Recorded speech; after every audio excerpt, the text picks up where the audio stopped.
اعوذ باللہ من الشیطان الرجیم بسم اللہ الرحمن الرحیم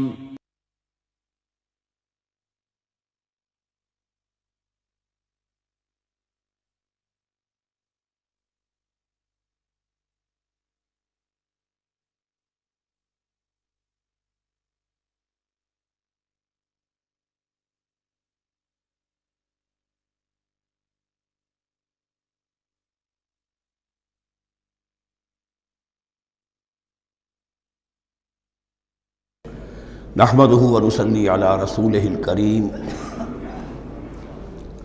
اما بعد فاعوذ بالله من الشيطان الرجيم بسم الله الرحمن الرحيم ليس البر ان تولوا وجوهكم قبل المشرق والمغرب۔ یہ آیت قرآن مجید کی اس اعتبار سے عظیم ترین آیت ہے۔ نیکی کی حقیقت کیا ہے، اس کی جڑ کیا ہے، بنیاد کیا ہے، اس کی روح کیا ہے، اس کے مظاہر کیا ہیں، مظاہر میں اولین شے کون سی ہے، ثانین کون سی ہے، ثالثاً کون سی ہے، اور اس پر ایک پورا علم الاخلاق جو قرآن کا ایک مکمل کتاب تصنیف کی جا سکتی ہے۔ ایتھکس، قرآنک ایتھکس کے لیے یہ آیت ایک یوں سمجھیے کہ جڑ اور بنیاد ہے۔ لیکن یہ سمجھ لیں کہ یہ آیت یہاں آئی کیوں ہے۔ پس منظر میں وہی تحویل قبلہ ابھی ہے۔ تحویل قبلہ کے 4 رکوع 15، 16، 17، 18 یہ تو سالڈ ہے۔ اس سے پہلے 14ویں رکوع میں آیت تھی للہ المشرق والمغرب فأینما تولوا فثم وجہ اللہ۔ ادھر بھی پھر اتنی آیتیں چھوڑ کر پھر یہی لیس البر ان تولوا وجوہکم قبل المشرق والمغرب۔ نیکی یہی نہیں ہے کہ تم اپنے چہرے مشرق اور مغرب کی طرف پھیر دو۔ یہ نہیں کہا یہ نیکی نہیں ہے، نیکی یہی نہیں ہے، یہ بھی نیکی ہے۔ جو ظاہر ہوگا نیکی کا وہ بھی نیکی ہے، لیکن اصل سے اس کا باطن ہے۔ باطن صحیح ہے، نیک ہے، تو حقیقت میں نیکی نیک ہے، ورنہ نہیں۔ وَلَٰكِنَّ الْبِرَّ، بلکہ نیکی تو اس کی ہے۔ اب یہاں سے شروع ہوا جو نیکی کی جڑ ہے، بنیاد ہے۔ مَنْ آمَنَ بِاللَّهِ وَالْيَوْمِ الْآخِرِ وَالْمَلَائِكَةِ وَالْكِتَابِ وَالنَّبِيِّينَ۔ سب سے پہلے ایمان، تاکہ تصحیح نیت ہو جائے۔ یہ جو ایمان لائے اللہ پر، یعنی جو نیکی کر رہا ہے صرف اللہ سے اجر کا طالب ہے۔ والیوم الآخر، اور قیامت کے دن پر کہ اس کا کوئی اجر دنیا میں نہیں، صرف آخرت میں مطلوب ہے۔ ورنہ آدمی سوداگری کرے، دکانداری کرے، کپڑا بیچے، کچھ اور بیچے، دین تو نہ بیچے۔ دین کا کام کر رہا ہے تو اس کے لیے سوائے اخروی نجات کے اور سوائے اللہ کی رضا کے کوئی اور شے مقصود نہ ہو۔ والملائکۃ والکتاب والنبیین، اور ایمان لایا فرشتوں پر اور کتابوں پر اور انبیاء پر۔ یہ تینوں مل کر ایک یونٹ بنتے ہیں۔ فرشتہ لایا دین، کتاب بن گئی، اور انبیاء پر آئی وہ کتاب۔ ایمان بالرسالت کا تعلق نیکی کے ساتھ یہ ہے کہ نیکی کا ایک مجسمہ تمہارے سامنے رہے، آئیڈیل، اسوہ۔ ایسا نہ ہو کہ اونچ نیچ ہو جائے۔ نیکیوں میں بھی ایسا ہوتا ہے، کوئی جذبات میں ایک طرف کو نکل گیا، کوئی جذبات میں ایک طرف کو نکل گیا۔ اس گمراہی سے بچنے کی ایک شکل ہے کہ ایک مجسمہ مکمل، ایک اسوہ کاملہ سامنے ہو جس میں معتدل ہو تمام چیزیں، اور وہ ہمارے لیے اسوہ کاملہ محمد الرسول اللہ کی شخصیت ہے۔ نیکی کے ظاہر کے لیے ہم انہیں معیار سمجھیں گے، جو شے جتنی ان کی سیرت میں ہے اس سے زیادہ نہ ہو، اس سے کم نہ ہو۔ کوشش یہ ہو، آئیڈیل یہ ہو کہ بالکل انسان حضور صلی اللہ علیہ وسلم کے اسوہ کاملہ کی پیروی کرے۔ وَلَٰكِنَّ الْبِرَّ مَنْ آمَنَ بِاللَّهِ وَالْيَوْمِ الْآخِرِ وَالْمَلَائِكَةِ وَالْكِتَابِ وَالنَّبِيِّينَ وَآتَى الْمَالَ عَلَىٰ حُبِّهِ ذَوِي الْقُرْبَىٰ وَالْيَتَامَىٰ وَالْمَسَاكِينَ وَابْنَ السَّبِيلِ، اور دیا اس نے مال یا دے وہ مال اس کی محبت کے علی الرغم، علی حبہ اللہ کی طرف نہیں ہے، علی حب المال، علی الرغم مال محبوب ہے پھر بھی وہ خرچ کر رہا ہے، ذوی القربہ قرابت داروں پر، والیتامہ یتیموں پر، والمساکین محتاجوں پر، وابن السبیل مسافر پر، والسائلین اور مانگنے والوں پر، وفی الرقاب اور لوگوں کی گردنیں چھڑانے میں۔ گویا کہ نیکی کے مظہر میں اولین مظہر یہ ہے انسانی ہمدردی۔ اگر یہ نہیں ہے تو نیکی نہیں ہے۔ عبادات کے انبار لگے ہوں اور دل میں شقاوت ہو، انسان کو حاجت میں دیکھ کر دل نہ پسیجے، کسی کو تکلیف میں دیکھ کر تجوری کی طرف ہاتھ نہ بڑھے حالانکہ تجوری میں مال موجود ہو، تو وہ دین کی روح سے بالکل خالی ہے۔ یا آپ سورہ آل عمران میں پڑھیں گے لن تنالوا البر حتى تنفقوا مما تحبون، تم نیکی کے مقام کو پہنچ ہی نہیں سکتے جب تک کہ خرچ نہ کرو اس میں سے جو تمہیں پسند ہے۔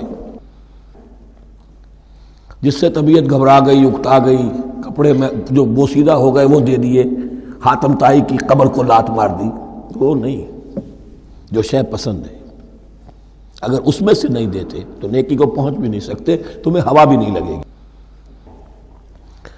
وَأَقَامَ الصَّلَاةَ وَآتَى الزَّكَاةَ، دیکھیے نماز اور زکوٰۃ اب آ رہے ہیں۔ یہ ہے حکمت دین کہ ایک ہے روح دین، وہ ہے ایمان، اور جو اس کے مظاہر ہے، مظہر اول انسانی ہمدردی،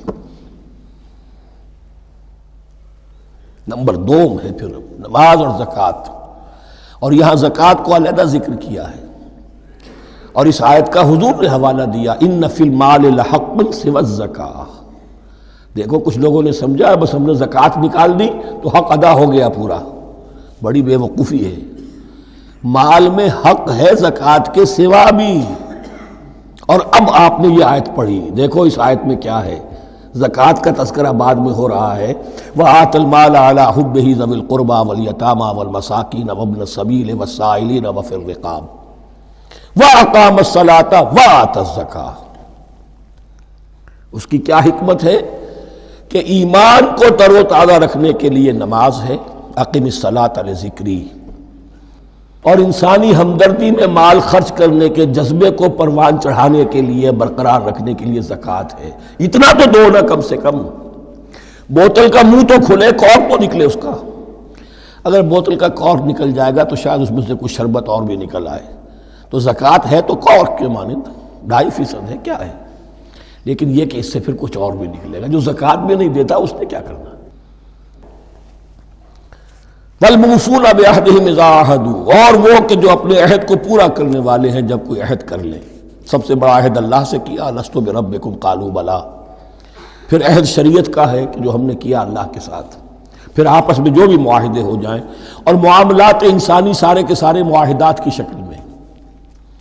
شوہر اور بیوی کا معاملہ بھی ایک معاہدہ ہے، marriage is a social contract. شوہر کی ذمہ داریاں ہیں، اس کے فرائض ہیں، بیوی کی ذمہ داریاں اس کے فرائض ہیں، شوہر کے حقوق ہیں، بیوی کے حقوق ہیں۔ پھر جو بھی امپلائر امپلائی ریلیشن شپ ہے، معاہدہ ہے، کانٹریکٹ ہے۔ جو ہمارا آپ کا پولیٹیکل سسٹم ہے وہ بھی معاہدوں کے اوپر مبنی ہے، بڑا بزنس جو ہے وہ کانٹریکٹ میں چلتا ہے۔ تو اگر ایک چیز پیدا ہو جائے کہ جو عہد کر لیا ہے اسے پورا کرنا ہے، تو ساری اسٹریم لائننگ ہو جائے گی تمام معاملات کی۔ وَالْمُوفُونَ بِعَهْدِهِمْ إِذَا عَاهَدُوا وَالصَّابِرِينَ فِي الْبَأْسَاءِ وَالضَّرَّاءِ وَحِينَ الْبَأْسِ، اور خاص طور پر صبر کرنے والے فقر و فاقہ میں، جنگ کی حالت میں اور تکلیف میں۔ یعنی ایک نیکی ہے بدھ مت کے بھکشوؤں کی نیکی، ایک نیکی یہ ہے، یہ نیکی باطل کو چیلنج کرتی ہے، یہ نیکی خانقاہوں تک محدود نہیں ہوتی، یہ نیکی صرف انفرادی سطح تک محدود نہیں رہتی۔ جو نیکی اللہ چاہتا ہے وہ یہ ہے کہ اب باطل کا سر کچلنے کے لیے میدان میں آؤ، اور جب باطل کا سر کچلنے کے لیے میدان میں آؤ گے تو خود بھی تکلیفیں اٹھانی پڑیں گی۔ صحابہ کرام کو بھی جانیں دینی پڑی ہیں، سینکڑوں صحابہ نے جام شہادت نوش کیا۔ تو آخری چوٹی کیا ہے؟ گویا کہ سمم بونم جس کو کہتے ہیں ایتھکس کے اندر، کہ اس نظریہ اخلاق میں سب سے اونچی منزل کون سی ہے؟ وہ سمم بونم جو ہے اسلام کا، والصابرین فی البأساء والضراء وحین الباس ولا تقولوا لمن يقتل فی سبیل اللہ اموات بل احیاء ولکن لا تشعرون۔ وہ آیت یاد کر لیجیے، اولئک الذین صدقوا، یہ ہیں لوگ جو سچے ہیں۔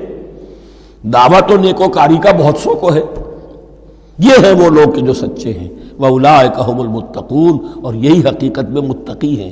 تمہارے ذہنوں میں کوئی اور نقشے بیٹھے ہوئے ہیں، کوئی لباس ہے، وضاقتہ ہے، بس یہ بڑا متقی آدمی ہے۔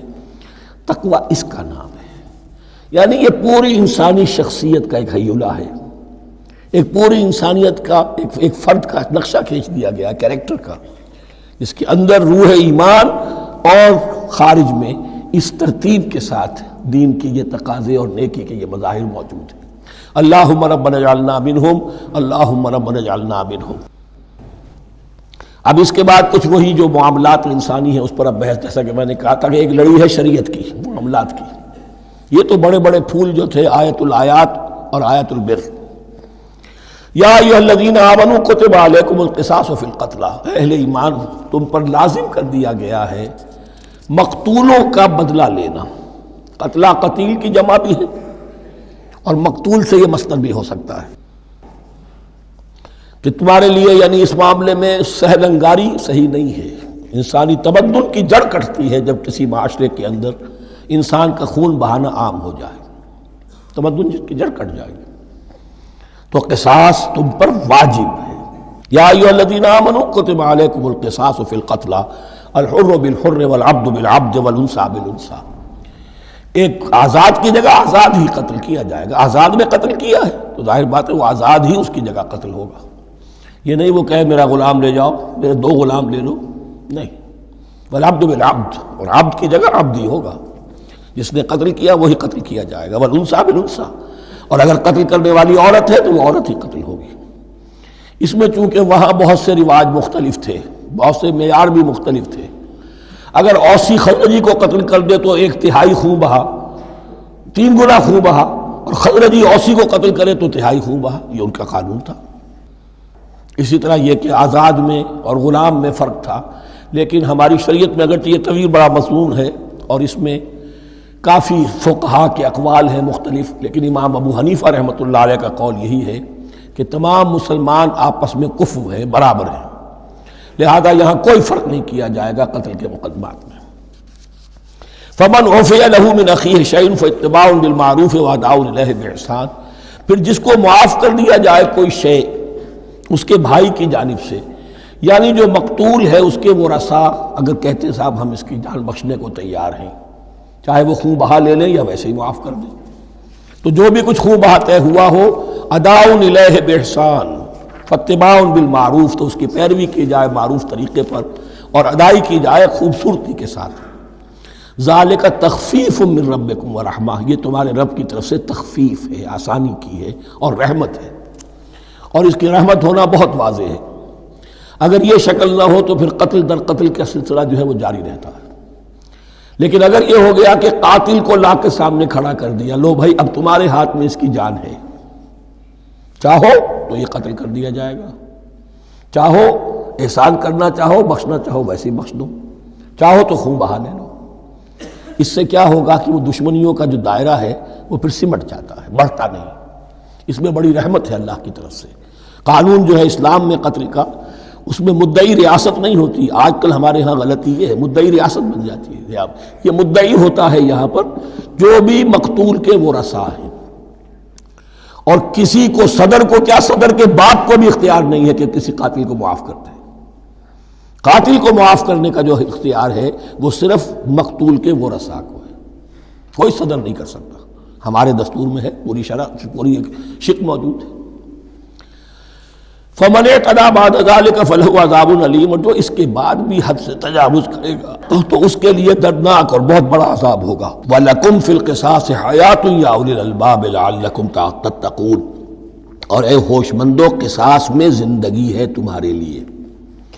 ایک روحانی تصور ہے معاف کر دینا اچھا ہے، اسلام بھی کہتا ہے ان تعفوا وتصفحوا وتغفروا فإن اللہ غفور رحیم، لیکن قتل کے مقدمات میں سہل انگاری جو ہے وہ اچھی نہیں ہے، پیروی شدت کے ساتھ ہونی چاہیے تاکہ اس سے آگے قتل کا سلسلہ بند ہو۔ وَلَكُمْ فِي الْقِصَاصِ حَيَاةٌ يَا أُولِي الْأَلْبَابِ لَعَلَّكُمْ تَتَّقُونَ، تاکہ تم بچ سکو۔ اب کوتبہ علیکم دوبارہ آ گیا۔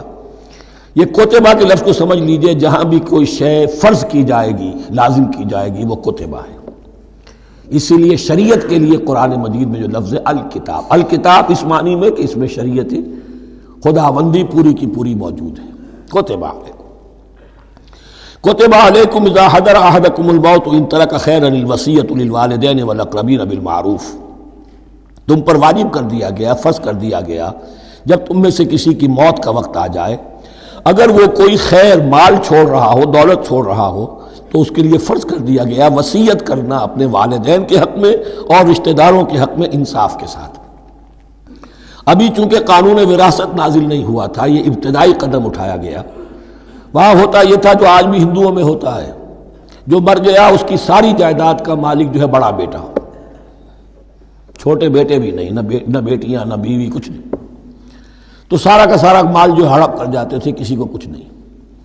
یہاں یہ کہ اب پہلا ابتدائی حکم دیا گیا، لیکن یہ آیت منسوخ ہو جائے گی سورہ نساء میں جب پورا قانون وراثت آ گیا، تو اب یہ آیت منسوخ شمار ہوتی ہے۔ ناسخ وہ قانون وراثت ہے جو سورہ نساء کے دوسرے رکوع میں آئے گا۔ البتہ اس کے ایک حصے کو حضور نے باقی رکھا ہے، وہ گویا کہ سنت نے اس کے ایک جز کو برقرار رکھا ہے، اور وہ جز یہ ہے کہ مرنے والا 1/3 اپنے مال کے لیے وصیت کر سکتا ہے کسی کے لیے، 1/3 سے زیادہ نہیں، اور وارث کے لیے وصیت نہیں ہوگی۔ جس کی وراثت میں حق مقرر ہو چکا ہے اس کے لیے وصیت نہیں ہوگی، وہ غیر وارث کے لیے وصیت ہوگی، کسی دینی ادارے کو دینا چاہے، کسی اور کو دینا چاہے، یتیم کو، بیوہ کو، یتیم خانے کو، ٹھیک ہے، 1/3، 2/3 میں قانون وراثت کی تنفیذ ہوگی لازماً۔ تو اس آیت کا صرف اتنا حصہ باقی رکھا ہے حضور نے صلی اللہ علیہ وسلم۔ حقاً علی المتقین، یہ اللہ کا تقوی رکھنے والوں پر حق ہے، واجب ہے کہ وہ وصیت کریں کہ ہمارے والدین کو یہ مل جائے، فلاں رشتہ دار کو یہ مل جائے، باقی جو ہے جو بھی ورثاء ہیں لے جائیں۔ فمن بدلہ بعد ما سمعہ، تو جس نے بدل دیا اس وصیت کو اس کے بعد کہ اسے سنا تھا، فإنما اسمہ علی الذین یبدلونہ، تو اس کا بوجھ، اس کا گناہ انہی پر آئے گا جو تبدیل کرتے ہیں۔ جو وصیت کرنے والا تھا وہ بری ہے، اس نے صحیح وصیت کی تھی، جس نے بعد میں اس وصیت میں تحریف کی، تبدیلی کی، اس کا وبال، اس کا بوجھ انہی پر آئے گا۔ ان اللہ سمیع علیم، یقینا اللہ سب کچھ سننے والا اور جاننے والا ہے۔ فمن خاف من موص جنفا، اب اگر کسی کو اندیشہ ہوا کہ وصیت کرنے والے نے جانبداری برتی ہے، ٹھیک وصیت نہیں کی ہے، دیانتداری کے ساتھ اس کی رائے یہ ہوئی، او اسمن، یا گناہ اس نے کمایا ہے، فاصلح بینہم، اور اب ان کے مابین صلح کرا دی، ورثاء کو جمع کیا کہ بھائی وراثت تو یہ تھی، ان کی وصیت تھی، لیکن دیکھو اس میں یہ زیادتی والی بات ہے، اگر تم مطمئن ہو جاؤ، متفق ہو جاؤ تو اس میں اتنی تبدیلی کر دی جائے ان کے اتفاق سے، فلا اسم علیہ، تو اس میں کوئی گناہ نہیں ہے، یعنی ایسی نہیں ہے یہ بات کہ اس کو وہ سینکشن اور سینکٹیٹی حاصل ہو گئی ہے، تقدس، کہ اب اس میں کوئی تبدیلی نہیں ہو سکتی۔ باہمی مشورے سے اور اچھے جذبے سے، اصلاح کے جذبے سے وصیت میں تغیر ہو سکتا ہے۔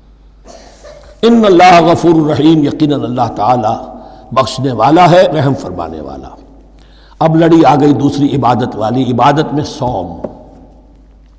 جہاں تک نماز کا ذکر ہے تو وہ تو مکی صورتوں میں اس کا بے تحاشا مرتبہ ذکر موجود ہے، لیکن یہاں جو ہے معاملہ صوم، اس سے پہلے مکی دور میں صوم کا کہیں کوئی تذکرہ ہی نہیں، نہ عربوں میں اس کا رواج تھا۔ یہ لفظ بھی عربی زبان میں تھا گھوڑوں کے لیے، گھوڑے روزہ رکھتے تھے، رکھتے کیا تھے بیچارے، انہیں رکھوایا جاتا تھا، کیونکہ عربوں کا جو معاملہ تھا وہ لوٹ مار، غارت گری، اور اس کے لیے انہیں چاہیے تیز رفتار سواری، جاؤ حملہ کرو، لوٹو مارو اور بھاگو۔ اونٹ جو ان کی فضا اور ان کے ماحول کے لیے مناسب تھا، وہ زیادہ تیز دوڑ نہیں سکتا، اپنی اس ضرورت کے لیے گھوڑا چاہیے تھا۔ گھوڑے میں عرب کا سخت موسم برداشت کرنے کی عادت نہیں، نازک جانور ہے، وہ پیاسا تو نہیں رہ سکتا 7 دن تک جیسے کہ اونٹ رہ سکتا ہے، بھوکا نہیں رہ سکتا، وہ لو کے تھپیڑے نہیں برداشت کر سکتا، لہذا عرب اس کو رکھواتے تھے روزہ، کھانا پینا بند کیا اور اس کے جو ہے منہ کر کے کھڑے ہو گئے جب گرم تیز ہوا چل رہی ہے، خود تو اپنے آپ کو لپیٹ لیا اپنے گھٹنے میں، غترہ کہلاتا ہے وہ جو بھی کپڑا اوپر ہوتا ہے، اور وہ اس گھوڑے کو جو ہے وہ ساری آگ اس پر برس رہی ہے تاکہ اس میں عادت پیدا ہو جائے جھیلنے کی، برداشت کرنے کی، تو جنگ کے موقع پر کہیں یہ دغا نہ دے جائے، اگر یہ ہمت ہار گیا تو اس کا تو کیا کیا جائے گا، تو اصل میں سوار ہے جو مارا گیا۔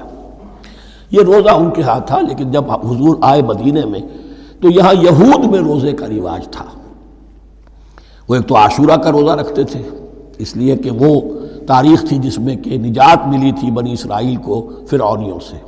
پہلے یہ کہ ہر مہینے میں 3 روزے، اب اگر 30 کے 30 روزے ایک ہی مہینے میں فرض کر دیے گئے ہوتے اور وہ ہوتے جون جولائی کے تو جان نکل جاتی۔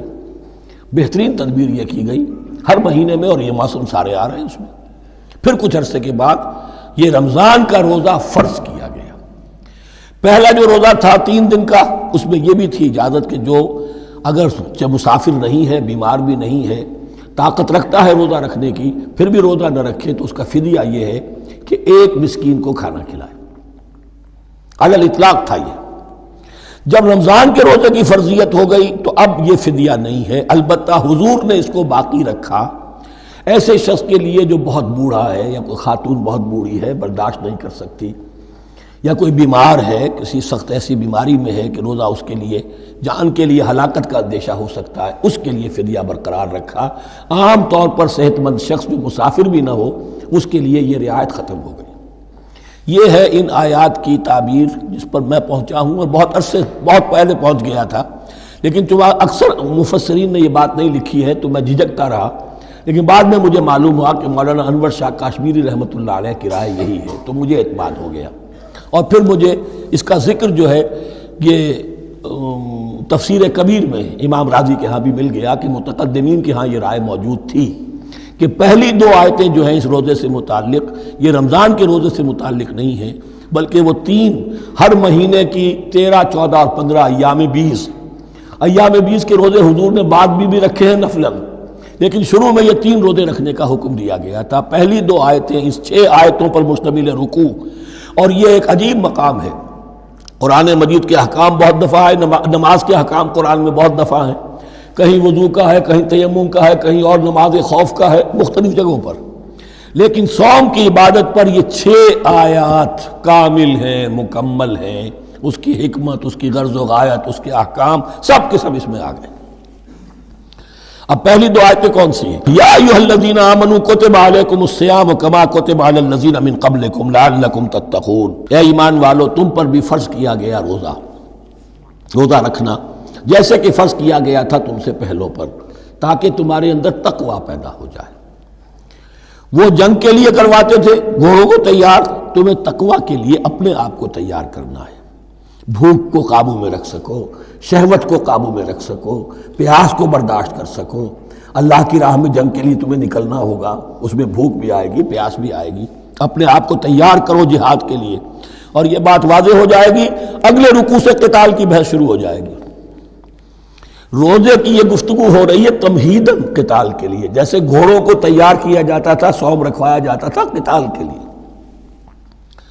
ایام معدودات، گنتی کے چند دن ہیں، یہ گویا کہ ثبوت ہے اس کا کہ یہ 2-3 دن سے زیادہ، معدود جو ہے وہ عربی زبان میں 9 سے زیادہ نہیں ہو سکتا۔ معدودہ جب آئے گا، ایام معدودات، یہ جمع جو ہے جمع قلت کہلاتی ہے۔ معدودات، معدودہ بڑی سے بڑی رقم ہو سکتی ہے، لیکن معدودات جمع قلت ہے۔ گنتی کے چند روز ہیں۔ فمن کان منکم مریضا، ان میں بھی یہ رعایت ہے کہ جو تم میں سے بیمار ہو، او علی سفر، یا سفر پر ہو، فعدۃ من ایام اخر، تو وہ تعداد پوری کر لے دوسرے دنوں میں۔ وعلی الذین یطیقونہ، اور جو اس کی طاقت رکھتے ہوں، فدیۃ طعام مسکین، وہ فدیہ دیں 1 مسکین کا کھانا کھلانا۔ ان آیات کی تفسیر میں جیسا کہ میں نے عرض کیا مفسرین کے بہت سے اقوال ہیں، اب میں اس کی بحث بھی نہیں جا سکتا، جو میں نے اپنے مطالعے کے بعد رائے قائم کی ہے میں صرف وہی بیان کر رہا ہوں کہ اس وقت، اور یہ امام راضی کے الفاظ ہیں کہ یہ فرضیت الگ تعیین نہیں تھی بلکہ الگ تخییر تھی۔ فرض تو ہے روزہ، لیکن اس کا بدل بھی دیا جا رہا ہے، اگر تم نہیں رکھنا چاہتے تو تم 1 مسکین کو کھانا کھلا دو۔ تو گویا کہ تدریجاً انہیں لانا تھا، چونکہ اس بات کے وہ پہلے سے عادی نہیں تھے۔ فمن تطوع خیرا فهو خیر اللہ، اور جو اپنی جی سے، اپنی مرضی سے خیر کرنا چاہے تو اس کے لیے خیر ہے، روزہ بھی رکھے اور مسکین کو کھانا بھی کھلائے، دونوں کام کرے، تو اس میں کوئی رکاوٹ تو نہیں، اس کے لیے بہتر ہوگا۔ وَأَن تَصُومُوا، اور دیکھو اگر روزہ رکھو، خیر لکم ان کنتم تعلمون، یہ تمہارے لیے بہتر ہے اگر تم جانو۔ اب یہاں بھی ایک طرح کی رعایت کا انداز ہے۔ اب آ رہی ہیں 2 آیتیں جو خاص رمضان کے روزے سے متعلق ہیں، حکمت اور غرض و غایت۔ پھر ایک آیت طویل آئے گی احکام، اور پھر ایک آیت آئے گی لٹمس ٹیسٹ۔ یہ 6 آیتیں۔ شہر رمضان الذی انزل فیہ القرآن، رمضان کا مہینہ وہ ہے جس میں قرآن نازل کیا گیا۔ ہدی للناس وبینات من الہدی والفرقان، لوگوں کے لیے ہدایت اور ہدایت کی بھی روشن بینات باتیں، والفرقان اور حق و باطل میں فرق کر دینے والی چیز۔ فمن شہد منکم الشہر، تو جو کوئی بھی پائے اس مہینے کو، یا جو شخص بھی مقیم ہو اس مہینے میں، مسافر نہ ہو، فلیصم، اس پر لازم ہے کہ روزہ رکھے۔ اب وہ وجوب علی التخییر ختم ہو گیا، اب وجوب علی التعیین، اب یہ لازم ہے، یہ رکھنا ہے۔ ایک رعایت باقی رکھی، ومن کان مریضا او علی سفر فعدۃ من ایام اخر، جو بیمار ہے یا یہ کہ سفر پر ہے وہ تعداد پوری کر لے دوسرے دنوں میں۔ یرید اللہ بکم الیسر ولا یرید بکم العسر، اللہ تمہارے ساتھ آسانی چاہتا ہے، سختی نہیں چاہتا۔ یہ لوگ اپنے اوپر سختیاں جھیلتے ہیں، شدید جو ہے سفر کے اندر بھی روزہ رکھے ہوئے، حالانکہ یہاں اجازت دی ہوئی ہے۔ یہ بلکہ حضور نے ایک مرتبہ ایک سفر میں کافی سرزنش کی، کچھ ایک جہاد اور قتال پہ نکلے تھے، لیکن کچھ لوگوں نے اس سفر میں بھی روزہ رکھ لیا۔ نتیجہ یہ ہوا کہ سفر کے بعد جہاں منزل میں اب جا کر خیمے لگانے تھے وہ نڈھال ہو کر گر گئے۔ جن لوگوں کا روزہ نہیں تھا انہوں نے پھر وہ خیمے لگائے، منزل کا کام کیا۔ تو حضور نے فرمایا کہ لیس من البر الصیام فی السفر، روزے رمضان اس میں سفر میں روزہ رکھنا کوئی نیکی کا کام نہیں ہے۔ لیکن ہمارا تصور اور ہے، 105 بخار چڑھا ہوا ہے، روزہ نہیں کھولوں گا میں، روزہ تو میں نے رکھا ہوا ہے، یا روزہ تو میں نہیں چھوڑوں گا۔ حالانکہ جہاں رعایت اللہ کی ہے اس رعایت سے فائدہ نہ اٹھانا ایک طرح کا کفران نعمت ہے۔ وَلِتُكْمِلُوا الْعِدَّةَ، لیکن تمہیں عدت اور تعداد اب پوری کرنی ہوگی۔ وہ جو تھی ایک رعایت کہ فدیہ دے کر فارغ ہو جاؤ، وہ نہیں ہے۔ وَلِتُكَبِّرُوا اللَّهَ عَلَىٰ مَا هَدَاكُمْ، اور تاکہ تم تکبیر کرو اللہ کی اس پر کہ جو اس نے ہدایت تمہیں عطا فرمائی۔ وَلَعَلَّكُمْ تَشْكُرُونَ، اور تاکہ تم شکر کر سکو اس نعمت عظمیٰ کا جو قرآن حکیم کی شکل میں تمہیں دی گئی ہے۔ اس موضوع پر میرا کتابچہ عظمت صوم اور عظمت صیام و قیام قرآن، اس میں یہ سارے مضامین تفصیل سے آئے ہیں، کیا حکمت ہے، کیا غرض و غایت ہے، کیا مقصد ہے، اور آخری منزل کیا ہے، وَإِذَا سَأَلَكَ عِبَادِي عَنِّي فَإِنِّي قَرِيبٌ۔ مطلوب تو یہ ہے کہ تمہارا جو یہ جسم حیوانی ہے یہ کچھ کمزور پڑے، روح ربانی جو تم میں پھونکی گئی ہے اسے تقویت حاصل ہو۔ دن میں روزہ رکھو، اس حیوانی وجود کو ذرا کمزور کرو، دباؤ اس کے تقاضوں کو، رات کو کھڑے ہو جاؤ، اللہ کا کلام سنو اور پڑھو، تاکہ تمہاری روح کی آبیاری ہو، اس پر حیات، آب حیات کا ترشح ہو۔ نتیجہ کیا نکلے گا؟ تمہارے اپنے اندر سے ایک پیاس ابھرے گی، وَإِذَا سَأَلَكَ عِبَادِي عَنِّي فَإِنِّي قَرِيبٌ، تقرب الی اللہ کا جذبہ پیدا ہوگا۔ تو اے نبی، جب میرے بندے، ایسے بندے آپ سے میرے بارے میں سوال کریں، ان کو بتا دیجئے میں قریب ہوں، دور نہیں ہوں۔ یہ حقوق انسانی کا میرے نزدیک دنیا میں سب سے بڑا میگنا کارٹا ہے۔ اللہ اور بندے کے درمیان کوئی فصل نہیں ہے، فصل اگر ہے تو تمہاری اپنی خباثت ہے۔ اگر تمہاری نیت میں فساد ہے، حرام خوری تو کرنی ہی کرنی ہے، تو اب کس منہ سے اللہ سے دعا کرو گے؟ پھر جاؤ گے کسی پیر کے پاس، آپ دعا کر دیجئے، یہ نذرانہ حاضر ہے۔ یہ طریقہ کیا ہے؟ انسان کا نفس حائل ہے اور کوئی نہیں، ورنہ ہم تو مائل بے کرم ہیں، کوئی سائل ہی نہیں، راہ دکھنا ہے کسی رہنوی منزل ہی نہیں، کوئی پوپ نہیں، کوئی پنڈت نہیں، کوئی پادری نہیں، کوئی پیر نہیں، کوئی نہیں، جب چاہو اللہ سے ہم کلام ہو جاؤ۔ اس سے بڑا حق کیوں خالق و مخلوق میں حائل رہے پردے؟ پیران کلیسا کو کلیسا سے اٹھا دو، میرا ہر بندہ جب چاہے جہاں چاہے مجھ سے ہم کلام ہو جائے۔ ہاں شرط ہے اس کی، وہ شرط آگے آ رہی ہے، اجیب دعوت الداعی اذا دعان، میں تو ہر پکارنے والے کی پکار سنتا ہوں، اور سنتا نہیں جواب دیتا ہوں، اور صرف جواب نہیں دیتا، قبول کرتا ہوں۔ اجابت میں یہ تینوں چیزیں موجود ہیں۔ اور اذا دعان، جہاں مجھے پکارے جب پکارے، there and then میں موجود ہوں۔ لیکن شرط کیا ہے؟ فَلْيَسْتَجِيبُوا لِي، انہیں بھی تو میرا کہنا ماننا چاہیے، یہ یک طرفہ بات نہیں ہوگی۔ فاذکرونی اذکرکم، تم مجھے یاد رکھو گے تو میں تمہیں یاد رکھوں گا۔ یہ دو طرفہ معاملہ ہے، تم شکر کرو گے میں تمہاری قدردانی کروں گا، تم میری طرف چل کر آؤ گے میں بھاگ کر آؤں گا، تم بارش بڑھاؤ گے میں ہاتھ بڑھاؤں گا، لیکن تم رخ موڑ لو گے ہم بھی رخ موڑ لیں گے۔ ہماری تو غرض نہیں ہے، غرض ہے تو تمہاری، تم رجوع کرو گے ہم بھی رجوع کر لیں گے، تم توبہ کرو گے ہم اپنی نظر کرم پھر تمہاری طرف متوجہ کر دیں گے۔ لیکن ہر چیز ان تنصروا اللہ ینصرکم، اللہ کی مدد کرو گے تو اللہ تمہاری مدد کرے گا۔ تمہاری دوستیاں ہو، پینگے بڑھا رہے ہو اللہ کے دشمنوں کے ساتھ، ساز باز ہو اللہ کے دشمنوں کے ساتھ، اور کھڑے ہو جاؤ قنوت نازلہ میں اللہ سے مدد مانگنے کے لیے، تم سے بڑا بے وقوف کون ہوگا؟ پہلے اللہ کی طرف رخ تو کرو، اللہ سے اپنا معاملہ درست کرو۔ ہاں اس میں کوئی یہ شرط نہیں ہے کہ پہلے ولی کامل اس وقت توبہ کرو خلوص نیت سے اور سارے پردے ہٹ جائیں گے، لیکن خلوص نیت کے ساتھ توبہ۔ وَإِذَا سَأَلَكَ عِبَادِي عَنِّي فَإِنِّي قَرِيبٌ أُجِيبُ دَعْوَةَ الدَّاعِ إِذَا دَعَانِ فَلْيَسْتَجِيبُوا لِي وَلْيُؤْمِنُوا بِي لَعَلَّهُمْ يَرْشُدُونَ أُحِلَّ لَكُمْ لَيْلَةَ الصِّيَامِ الرَّفَثُ إِلَىٰ نِسَائِكُمْ۔ اب یہ ہے احکام کی آیت، بڑی طویل ہے، کیونکہ یہود کے ہاں شریعت میں روزہ جو ہے شروع ہو جاتا تھا شام کو ہی، اور رات بھی روزے میں شامل تھی، تو تعلق زن و شو بھی نہیں ہو سکتا، اور کوئی سحری وحری کا تصور نہیں تھا، جیسے ہی سوئے رات شروع روزہ شروع، اب اگلے دن تک غروب آفتاب تک روزہ رہے گا۔ ہمارے ہاں روزے میں نرمی کی گئی ہے، ایک تو یہ کہ رات کو اس سے خارج کر دیا، روزہ دن کا ہے، اور رات کے وقت تعلق زن و شو بھی ہے، کھانا پینا بھی ہے، جو پابندیاں روزے کی ہیں وہ سب اٹھ گئی۔ لیکن ہو یہ رہا تھا کہ لوگ سمجھ رہے تھے کہ شاید وہی جو احکام ہیں یہود کے ہاں شاید وہی ہمارے ہاں بھی ہیں، اس لیے وہ ایسا بھی ہوتا تھا اپنے جذبات میں بیویوں سے مقاربت کرتے تھے، لیکن دل میں سمجھتے تھے کہ ہم نے غلط کام کیا ہے۔ یہاں اب ان کو اطمینان دلایا جا رہا کہ نہیں، احل لکم لیلۃ الصیام الرفث الی نسائکم، حلال کر دیا گیا ہے تمہارے لیے روزے کی راتوں میں اپنی بیویوں کے پاس جانا۔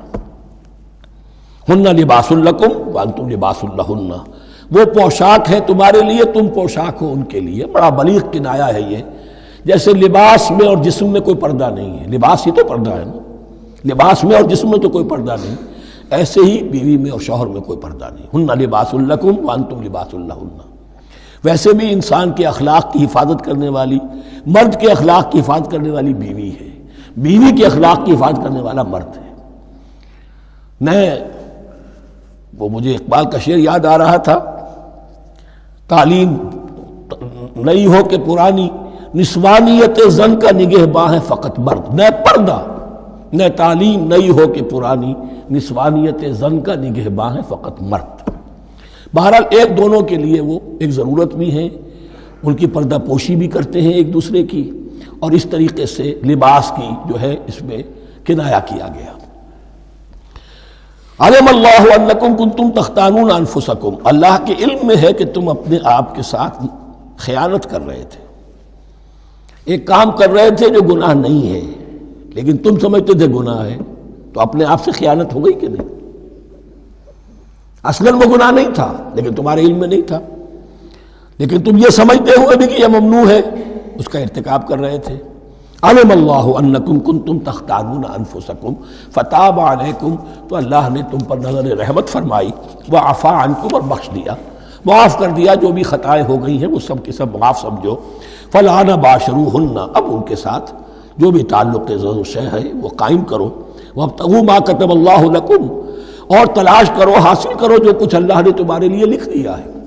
کیا لکھ دیا؟ ایک تو اولاد تعلق زن و شو میں، اور ایک سکون ہے کہ جو اللہ تعالیٰ نے اس میں رکھا ہے، لِتَسْكُنُوا إِلَيْهَا، قرآن مجید میں یہ الفاظ آئے، ایک تسکین ہے، سکون ہے، اعصاب کا تناؤ جو ہے وہ اس کے بعد جو ہے اس کے اندر ایک سکون کی کیفیت پیدا ہو جاتی ہے۔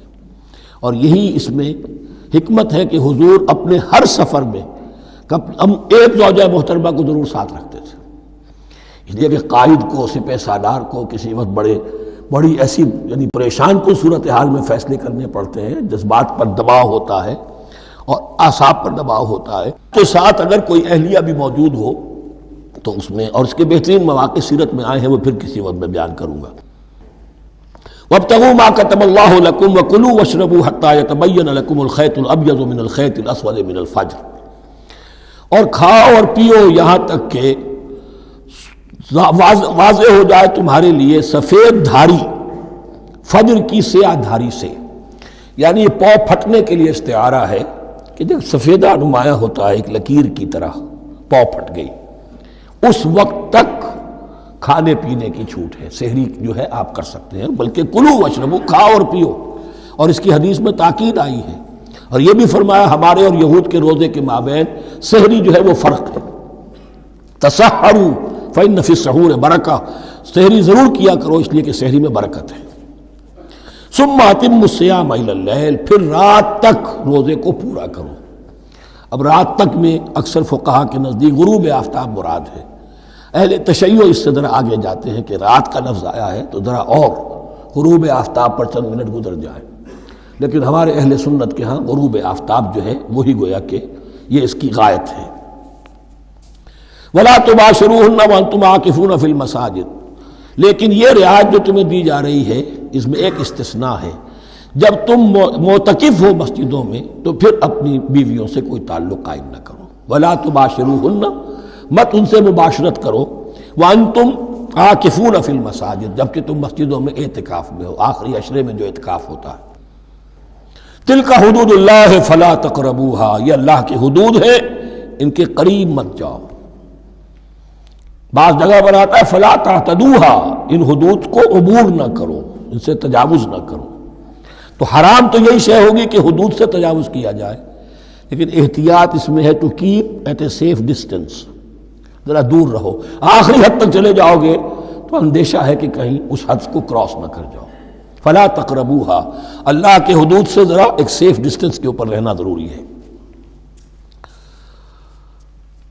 كَذَلِكَ يُبَيِّنُ اللَّهُ آيَاتِهِ لِلنَّاسِ، اسی طرح اللہ تعالیٰ واضح کرتا ہے اپنی نشانیاں لوگوں کے لیے، لعلہم یتقون، تاکہ وہ تقوی کی روش اختیار کر سکے، بچ سکے۔ اب وہ لٹمس ٹیسٹ والی آیت آ گئی، تقوی کا ٹیسٹ کیا ہے؟ روزہ اس لیے فرض کیا کہ تقوی پیدا ہو جائے، یہ سارے احکام تمہیں دیے جا رہے ہیں تاکہ تمہیں تقوی پیدا ہو جائے۔ ٹیسٹ کیا ہے؟ تقوی کا لٹمس ٹیسٹ عقل حلال، یہ نہیں ہے کوئی نیکی نہیں۔ وَلَا تَأْكُلُوا أَمْوَالَكُمْ بَيْنَكُمْ بِالْبَاطِلِ، اپنے مال آپس میں باطل طریقوں سے ہڑپ نہ کرو۔ وَتُدْلُوا بِهَا إِلَى الْحُكَّامِ، اور اپنے مال کو ذریعہ نہ بناؤ حکام تک پہنچنے کا، لِتَأْكُلُوا فَرِيقًا مِنْ أَمْوَالِ النَّاسِ بِالْإِثْمِ، تاکہ تم لوگوں کے مال کو ہڑپ کر سکو گناہ کے ساتھ، وَأَنْتُمْ تَعْلَمُونَ، اور تم اس کو جانتے بوجھتے کر رہے ہو۔ جو شخص اس معیار سے تو اس سے باز آ گیا وہ ہے متقی، یہ لسٹ میں ٹیسٹ ہے۔ ورنہ نمازوں کی تعداد، روزوں کی تعداد اور حرام کھانا تو تقویٰ نہیں۔ یہ میں حیران ہوتا ہوں کہ اب اس پر کبھی غور نہیں کیا ہے لوگوں نے کہ یہ آیت کہاں سے آ گئی درمیان میں۔ روزے کے احکام اور اس کے بعد قتال کے احکام بھی شروع ہوں گے، حج کے احکام شروع ہوں گے، یہ بیچ میں آیت۔ واقعہ یہ ہے کہ جیسے روزے کی حکمت کا نقطہ عروج کیا ہے، وَإِذَا سَأَلَكَ عِبَادِي عَنِّي فَإِنِّي قَرِيبٌ، روح انسانی میں ایک طلب پیدا ہو جائے تقرب اللہ کی۔ اسی طرح احکام صوم میں جو کلائمیکس ہے وہ یہ ہے، وَلَا تَأْكُلُوا أَمْوَالَكُمْ بَيْنَكُمْ بِالْبَاطِلِ وَتُدْلُوا بِهَا إِلَى الْحُكَّامِ لِتَأْكُلُوا فَرِيقًا مِنْ أَمْوَالِ النَّاسِ بِالْإِثْمِ وَأَنْتُمْ تَعْلَمُونَ۔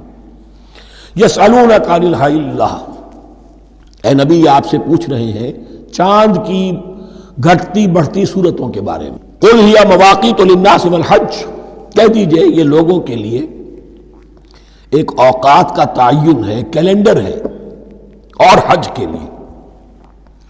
اب دیکھو آپ کو معلوم ہے کہ یہ اللہ تعالیٰ نے ایک کیلنڈر لٹکا دیا ہے، معلوم ہو گیا یہ چاند پہلی تاریخ ہو گئی، کچھ دنوں کے بعد آپ نے دیکھا معلوم ہوتا ہے کہ اب ایک ہفتہ گزر گیا ہے، آدھا چاند ہو گیا ہے، 2 ہفتے ہو گئے، پورا چاند ہو گیا ہے، پھر نے گھٹنا شروع کیا۔ تو یہ گویا کہ لوگوں کے لیے اوقات کار کی تعین کے لیے، اور خاص طور پر سب سے اہم شے حج۔ اور یہ نوٹ کیجئے، صوم کے بعد حج اور حج کے ساتھ قتال۔ حج وہ عبادت ہے جو ایک خاص جگہ پر ہو سکتی ہے، نماز ہر جگہ ہو سکتی ہے، روزہ ہر جگہ ہو سکتا ہے، عبادت اور ہر جگہ ہو سکتی ہے، اور زکوٰۃ ہر جگہ دی جا سکتی، حج تو وہی ہوگا۔ اور وہ تھا اس وقت زیر تسلط مشرکین کے، اور مشرکین کے تسلط سے نکالنے کے لیے قتال لازم تھا۔ اس قتال کے لیے صبر پہلے پیدا ہونا ضروری ہے۔ جو گھوڑوں کو روزہ رکھواتے تھے پہلے خود روزہ رکھو، یہ ترتیب ہے، ربط ہے۔ صوم کے احکام فوراً حج اور قتال کے احکام۔ یسألونک عن الأہلة قل هی مواقیت للناس والحج ولیس البر بأن تأتوا البیوت من ظہورها ولکن البر من اتقى۔ اور یہ کوئی نیکی نہیں ہے کہ تم گھروں میں ان کی پشت پر سے داخل ہو، بلکہ نیکی تو اس کی ہے جس میں تقوی ہے۔ یہ اصل میں ان کے ہاں ایک رواج تھا، کیونکہ حج تو ہو رہا تھا ایام جاہلیت میں بھی، اس کے مناسک کی بگڑی ہوئی شکلیں بھی موجود تھیں، کچھ ترمیمیں انہوں نے کر دی تھی، لیکن حج تو تھا ان کا۔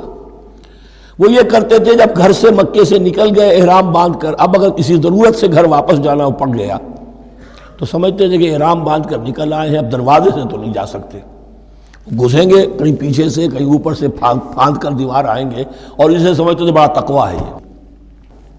فرمایا یہ کوئی نیکی کی بات نہیں، یہ سرے سے نیکی نہیں۔ وَلَيْسَ الْبِرُّ، یہ ہرگز نیکی نہیں ہے، أَن تَأْتُوا الْبُيُوتَ مِن ظُهُورِهَا، کہ تم ان کے گھروں میں داخل ہو ان کے پچھواڑے سے، وَلَكِنَّ الْبِرَّ مَنِ اتَّقَىٰ۔ اب یہاں اس پوری آیت کو ذہن میں رکھ لیجئے، آیت البر کے آخر میں لفظ تھا وَأُولَٰئِكَ هُمُ الْمُتَّقُونَ وَلَكِنَّ الْبِرَّ مَنِ اتَّقَىٰ۔ گویا کہ وہ پورا تصور جو ہے یہاں پر جو آیا بر میں آ چکا ہے، اس کو اس لفظ کے حوالے سے اس پورے تصور کو پھر آپ کے ذہن میں تازہ کر دیا۔ وَأْتُوا الْبُيُوتَ مِنْ أَبْوَابِهَا، گھروں میں داخل ہو ان کے دروازوں سے، وَاتَّقُوا اللَّهَ لَعَلَّكُمْ تُفْلِحُونَ، اور اللہ کا تقوی اختیار کرو تاکہ تم فلاح پاؤ۔ وَقَاتِلُوا فِي سَبِيلِ اللَّهِ الَّذِينَ يُقَاتِلُونَكُمْ، لیجئے قتال آ گیا۔ اب یہ تیسری کڑی آ گئی نا، ایک لڑی عبادات کی، ایک لڑی معاملات کی، ایک لڑی انفاق کی، ایک لڑی قتال کی، یہ چوتھی کڑی ہے۔ وَقَاتِلُوا فِي سَبِيلِ اللَّهِ الَّذِينَ يُقَاتِلُونَ، اللہ قتال کرو اللہ کی راہ میں ان سے جو تم سے قتال کر رہے ہیں۔ وَلَا تَعْتَدُوا، لیکن حد سے تجاوز نہ کرو۔ إِنَّ اللَّهَ لَا يُحِبُّ الْمُعْتَدِينَ، اللہ تعالی حد سے تجاوز کرنے والوں کو پسند نہیں کرتا۔ وَاقْتُلُوهُمْ حَيْثُ ثَقِفْتُمُوهُمْ، انہیں قتل کرو جہاں بھی پاؤ۔ وَأَخْرِجُوهُمْ مِنْ حَيْثُ أَخْرَجُوكُمْ، اور نکالو انہیں وہاں سے جہاں سے انہوں نے تمہیں نکالا ہے۔ مہاجرین کہاں سے نکالے گئے تھے؟ مکے سے۔ محمد الرسول اللہ پر وہاں پر حیات تنگ کر دی گئی تھی، قافیہ تنگ کر دیا گیا تھا، تبھی تو آپ نے ہجرت کی۔ نکالو انہیں وہاں سے جہاں سے انہوں نے تمہیں نکالا ہے۔ وَالْفِتْنَةُ أَشَدُّ مِنَ الْقَتْلِ، اور یہ خیال نہ رہے کہ قتل اور خون ریزی جو ہے تو بری بات ہے، فتنہ اس سے بھی زیادہ بری بات ہے۔ فتنہ کیا ہے؟ ایسے حالات جن میں کہ انسان اللہ خدائے واحد کی بندگی نہ کر سکے، اسے غلط کاموں پر مجبور کیا جائے، حرام خوری پر مجبور ہو گیا ہو، یہ سارے حالات فتنہ ہیں۔ تو قتل اور خون ریزی اتنی بری شے نہیں ہے جتنی فتنہ۔ والفتنة أشد من القتل ولا تقاتلوهم عند المسجد الحرام حتى يقاتلوكم فيه، ہاں مسجد حرام وہ چونکہ اسے تو امن کی جگہ بنا دیا گیا ہے، ان سے جنگ مت کرو مسجد حرام کے پاس جو بھی حرم کا علاقہ ہے، حتیٰ یقاتلوکم، یہاں تک کہ وہ خود تم سے قتال کریں اس میں۔ فَإِن قَاتَلُوكُمْ، پھر اگر وہ تم سے قتال کرتے ہیں، جنگ کرتے ہیں، فَاقْتُلُوهُمْ، تو قتل کرو انہیں۔ كَذَلِكَ جَزَاءُ الْكَافِرِينَ، یہی بدلہ ہے کافروں کا۔ وَفَإِنِ انْتَهَوْا فَإِنَّ اللَّهَ غَفُورٌ رَحِيمٌ، اگر وہ باز آ جائے تو اللہ غفور اور رحیم ہے۔ وَقَاتِلُوهُمْ حَتَّى لَا تَكُونَ فِتْنَةٌ وَيَكُونَ الدِّينُ لِلَّهِ۔ اب جب یہ جنگ کا مرحلہ شروع ہو گیا ہے دعوت محمدی کے سلسلے میں صلی اللہ علیہ وسلم، تو مسلمانوں جان لو ایک دور تھا 12-13 برس تک تمہیں حکم تھا کفو ایدیکم، مارے کھاؤ ہاتھ نہ اٹھاؤ۔ اب یہ نیا دور آ گیا ہے، تمہاری دعوت و تحریک جو ہے وہ نئے دور میں داخل ہو گئی ہے۔ اب جب تمہاری تلواریں نیام سے باہر آ گئی ہیں، اب یہ نیام میں نہ جائیں جب تک کہ فتنہ بالکل ختم نہ ہو جائے اور دین اللہ ہی کے لیے ہو جائے، اللہ کا دین قائم ہو جائے۔ یہ آیت دوبارہ آئے گی اور زیادہ نکھری ہوئی شان کے ساتھ سورہ انفال میں، وَقَاتِلُوهُمْ حَتَّى لَا تَكُونَ فِتْنَةٌ وَيَكُونَ الدِّينُ كُلُّهُ لِلَّهِ، دین کل کا کل، جز نہیں. دین کی بالادستی پوری انسانی زندگی پر، انفرادی بھی اجتماعی بھی، اور اجتماعی کے بھی سارے پہلو، politico socio economic system totally وہ اللہ کے احکام کے تابع ہو. وَقَاتِلُوهُمْ حَتَّى لَا تَكُونَ فِتْنَةٌ وَيَكُونَ الدِّينُ لِلَّهِ فَإِنِ انْتَهَوْا فَلَا عُدْوَانَ إِلَّا عَلَى الظَّالِمِينَ. پھر اگر وہ باز آ جائے، صلح چاہے تو ٹھیک ہے، پھر ظالموں کے اوپر جو ہے سوائے ظالموں کے کسی پر زیادتی جائز نہیں. الشہر الحرام بالشہر الحرام، حرمت والا مہینہ بدلہ ہے حرمت والے مہینے کا. والحرمات قصاص، اور حرمات کے اندر بھی بدلہ ہے. فمن اعتدى علیکم فاعتدوا علیہ بمثل ما اعتدى علیکم، تو جو کوئی بھی تم پر زیادتی کرتا ہے، دست درازی کرتا ہے، تو تم بھی اس کے خلاف کارروائی کرو، اقدام کرو جیسے کہ اس نے تم پر زیادتی کی. واتقوا اللہ، اور اللہ کا تقوی اختیار کرو. وَاعْلَمُوا أَنَّ اللَّهَ مَعَ الْمُتَّقِينَ، اور یہ جان لو کہ اللہ ساتھ ہے متقیوں کے، یعنی اللہ کی تائید، نصرت، اس کی مدد آئے گی اہل تقوی کے. اب دیکھیے وہ تیسری کڑی یہاں بہت چھوٹی سی آئی ہے. قتال کی ذرا زیادہ بڑی کڑی آ گئی ہے اور یہ چھوٹی سی کڑی آ رہی ہے. قتال کے لیے لازم ہے انفاق بھی. جنگ کیسے ہوگی اگر فوج کے لیے ساز و سامان نہ ہو، رسد کا اہتمام نہ ہو، ہتھیار نہ ہو، سواریاں نہ ہو، کیسے ہوگی جنگ؟ وَأَنفِقُوا فِي سَبِيلِ اللَّهِ وَلَا تُلْقُوا بِأَيْدِيكُمْ إِلَى التَّهْلُكَةِ، خرچ کرو اللہ کی راہ میں اور مت ڈالو اپنے آپ کو اپنے ہاتھوں ہلاکت میں. یعنی اللہ کا دین اس وقت اسے احتیاج ہے، وہ پیسہ چاہتا ہے. جیسے حضور نے تبوک کے موقع پر عام اپیل کی اور آپ اپنے مال کو لے کر بیٹھے ہوئے ہیں، تو گویا کہ آپ نے اپنے آپ کو ہلاکت میں خود ڈال دیا. یہ انفاق ہے، جہاد بالمال. وَأَنفِقُوا فِي سَبِيلِ اللَّهِ وَلَا تُلْقُوا بِأَيْدِيكُمْ إِلَى التَّهْلُكَةِ وَأَحْسِنُوا إِنَّ اللَّهَ يُحِبُّ الْمُحْسِنِينَ، اور احسان کی روش اختیار کرو. دین کے اندر بھی خوبصورتی پیدا کرو، دین میں بہتر سے بہتر مقام حاصل کرنے کی کوشش کرو. ہمارا معاملہ کیا، دنیا میں آگے سے آگے اور دین میں پیچھے سے پیچھے. دین میں یہ دیکھیں گے اس سے کم پر گزارا ہو سکتا ہو، کوئی اور شے ہو کہ جس میں اس سے کم سے بھی بات پوری ہو جائے. دین میں یہ ہوگا، اور دنیا میں آگے سے آگے ہے جستجو کہ خوب سے ہے خوب تر کہاں. تو اگر یہ جستجو دنیا میں ہے، اس سے بڑھ کر دین میں ہونی چاہیے. فاستبقوا الخیرات، نیکیوں میں ایک دوسرے پر بازی لے جانے کی کوشش کرو. وَأَنفِقُوا فِي سَبِيلِ اللَّهِ وَلَا تُلْقُوا بِأَيْدِيكُمْ إِلَى التَّهْلُكَةِ وَأَحْسِنُوا، اور احسان کی روش اختیار کرو. ان اللہ یحب المحسنین، یقیناً اللہ تعالی محسنین کو، ان لوگوں کو کہ جو درجہ احسان پر فائز ہو جائیں، محبت کرتا ہے، انہیں پسند کرتا ہے. یہ حدیث جبرائیل اگر ذہن میں ہو تو 3 درجے ہیں، جیسے میں نے آج بتایا آپ کو. وَنَحْنُ لَهُ مُسْلِمُونَ وَنَحْنُ لَهُ عَابِدُونَ وَنَحْنُ لَهُ مُخْلِصُونَ. 3 درجے دوسرے ہیں، اسلام، ایمان، احسان. اخبرنی عن الاسلام، اخبرنی عن الایمان، اخبرنی عن الاحسان. احسان کیا ہے؟ ان تعبد اللہ کانک تراہ فإن لم تکن تراہ فإنہ یراک. یہ سارے کام جو دین کے لیے کیے جا رہے ہوں، عبادت ہے، جہاد ہے، قتال ہے، ایسی کیفیت میں، ایسے اخلاص کے ساتھ، گویا کہ تم اپنی آنکھوں سے اللہ کو دیکھ رہے ہو. اور اگر تم اللہ کو نہیں دیکھ رہے تو کم سے کم یہ کیفیت تو تمہاری ہو جائے کہ تمہیں مستحضر رہے کہ اللہ تمہیں دیکھ رہا ہے. یہ احسان ہے. وَأَحْسِنُوا، عام طور پر اس کا ترجمہ اس انداز میں نہیں کیا گیا ہے، اس کو اچھی طرح سمجھ لیجئے. ویسے یہ مضمون کھل کر آئے گا سورہ مائدہ میں. ان اللہ یحب المحسنین، یقیناً اللہ تعالیٰ محسنین کو پسند کرتا ہے. وَأَتِمُّوا الْحَجَّ وَالْعُمْرَةَ لِلَّهِ، اور حج اور عمرہ مکمل کرو اللہ کے لیے. جو عمرے کے لیے احرام تو باندھ لیا جائے گا مدینے سے 7 میل باہر نکل کر ہی. حج مکمل تو ہوگا جب طواف بھی ہوگا، وقوف عرفہ بھی ہوگا، سارے اس کے جو بھی مناسک ادا کیے جائیں گے. لیکن یہ کہ جو شخص بھی نیت کر لے حج کی یا عمرے کی تو پھر اسے مناسب کو مکمل کرنا چاہیے، کوئی کمی نہ رہے.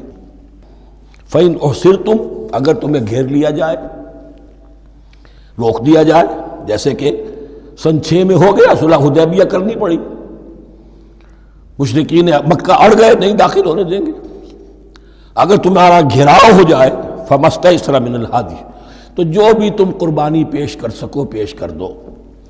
یہ دم احصار کہلاتا ہے کہ چونکہ اب ہم آگے نہیں جا سکتے، یہی ہمیں احرام کھولنا پڑ رہا ہے، تو دم احصار، یہ خون، یہ جو جانور اللہ کے نام پر ہم دے رہے ہیں، یہ اس کی ایک طرح کا کفارہ ہے۔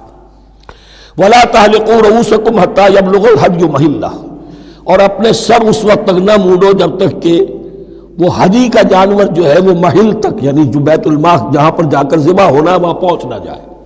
جانور تو آپ نے بھیج دیے اور وہ رکاوٹ نہیں ڈالیں گے، اس لیے کہ ان کا گوشت تو ان کو کھانے کو ملے گا، لہذا جانور، لیکن یہ اندازہ کر لو کہ اب اتنا وقت گزر گیا ہے کہ وہ ہدی قربانی کا جانور جو ہے وہ پہنچ گیا ہوگا، ہدیم بالغ الکعبہ، وہ وہاں پر اس کی اپنے مقام پر پہنچ گیا۔ فمن کان منکم مریضا او بہ اذى من راسہ، تو جو کوئی بھی تم میں سے ہو بیمار یا اس کے سر میں کوئی تکلیف ہو، کوئی زخم ہو، اور اس کی وجہ سے یہ ہے کہ وہ حجامت کرانی ضروری ہو جائے، بال کاٹنے ضروری ہو جائیں، ففدیۃ من صیام او صدقۃ او نسک، تو پھر فدیہ دینا پڑے گا۔ اگر اس ہدی کے جانور کے کعبے تک پہنچنے سے پہلے تمہیں اپنے بال کاٹنے پڑے، حجامت کرانی پڑی، تو فدیہ ہوگا۔ یہ جو ہے دم جنایت کہلاتا ہے، یعنی ایک جو کمی رہ گئی ہے اس کی تلافی کے لیے۔ وہ سیام بھی ہے، روزے 3 دن کے، او صدقۃ او نسک، یا پھر یہ ہے کہ کوئی قربانی ہے، ایک جانور قربان کیا جائے، دم جنایت اس کو کہتے ہیں، یا صدقہ کیا جائے، 6 افراد کو کھانا کھلایا جائے۔ فَإِذَا أَمِنْتُمْ، پھر جب تمہیں امن حاصل ہو اور تم سیدھے جا سکتے ہو، بیت اللہ پہنچ سکتے ہو، فَمَنْ تَمَتَّعَ بِالْعُمْرَةِ إِلَى الْحَجِّ فَمَا اسْتَيْسَرَ مِنَ الْهَدْيِ، تو جو کوئی بھی فائدہ اٹھائے عمرے سے حج سے قبل، فَمَا اسْتَيْسَرَ مِنَ الْهَدْيِ، تو وہ ایک اور قربانی پیش کرے جو بھی اسے میسر ہو۔ اب یہ سمجھ لیجئے کہ حضور کی بعثت سے پہلے عرب میں رواج یہ تھا کہ ایک سفر میں حج بھی کرنا، عمرہ بھی کرنا ان کے نزدیک حرام تھا، یہ توہین تھی کعبے کی۔ حج کے لیے 3 مہینے، شوال، ذوالقعدہ، ذی الحج، اور رجب کا مہینہ ان کے ہاں طے تھا عمرے کے لیے۔ عمرے کے لیے علیحدہ سفر کرو، اس کے لیے علیحدہ سفر کرو۔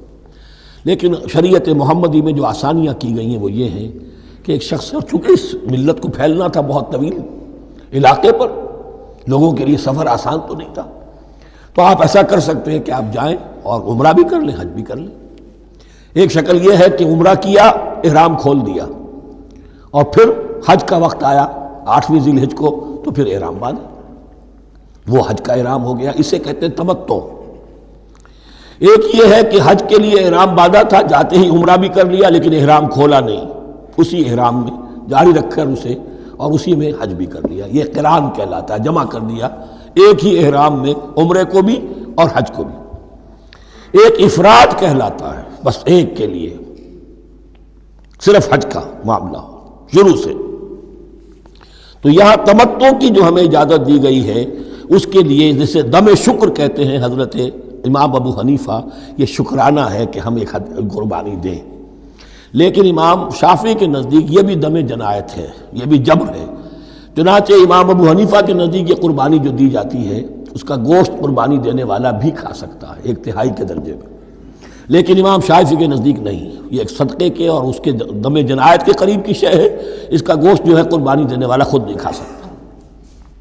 فمن لم یجد، اب اگر کسی کے پاس نہیں ہے یہ ہدیہ پیش کرنے کو، فصیام 3 ایام فی الحج، تو اب اس پر لازم ہے کہ حج میں 3 روزے رکھے، 7ویں، 8ویں اور 9ویں ذی الحج کو روزہ رکھے عین ایام حج میں۔ 10ویں کا روزہ نہیں ہو سکتا، وہ عید کا دن ہے، یوم النحر ہے۔ وَسَبْعَةٍ إِذَا رَجَعْتُمْ، اور 7 روزے رکھو جبکہ تم واپس چلے جاؤ، اپنے گھروں میں جا کر 7 روزے رکھو۔ تِلْكَ عَشَرَةٌ كَامِلَةٌ، یہ 10 روزے ہوں گے مکمل۔